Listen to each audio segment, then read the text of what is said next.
Ils ont 18 ou 20 ans et ils vont vivre une semaine riche en émotions. Démotivés, heureux, stressés, il y a tout en fait. C'est ça qui est bizarre. Une semaine pour monter une entreprise. Le commercial, ce qu'il a juste à faire, c'est se renseigner.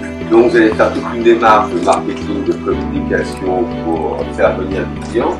Et là, quand ça fonctionne, vous partez. Mais quel est donc le concept de la semaine de création d'entreprise organisée par C3 ? Éric Parquet, président de C3.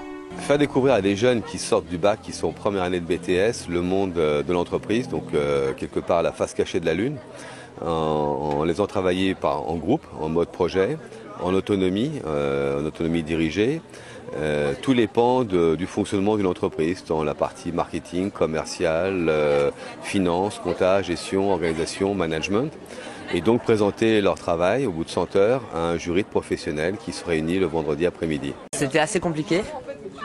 Dans d'autres équipes, on a vu certaines tensions. C'est pas vraiment les questions qu'ils vont nous poser, le déroulement qu'il va y avoir et comment ils vont amener les choses et nous demander de justifier certains points qu'on n'a peut-être pas forcément développés.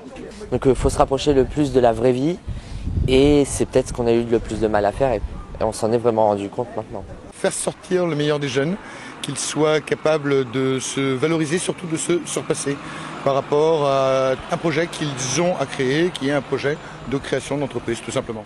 On s'investit énormément et on lâche pas malgré qu'au bout d'un moment ça baisse parce qu'on se dit on n'y arrivera pas. Le mercredi, on a eu la matrice financière justement. Et à partir de là, on a dû revoir tous nos chiffres car tout ce qu'on avait préparé, on s'est aperçu que c'était faux, on était dans le rouge en fait, on n'était pas rentable et donc du coup il faut tout revoir, tout refaire, tout recalculer. On était parti sur un groupe de base de 7 personnes où on était quand même entre amis et connaissances. On s'est retrouvé sur un groupe qui est quand même dessoudé, où on a dû récupérer des personnes, il y a eu des transferts entre guillemets comme dans des équipes de foot qui ont été faits.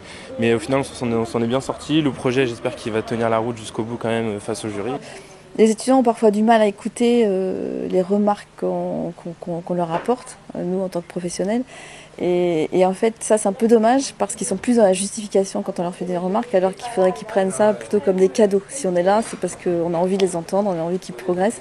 Et toutes nos remarques, il serait bien qu'ils les prennent comme des cadeaux.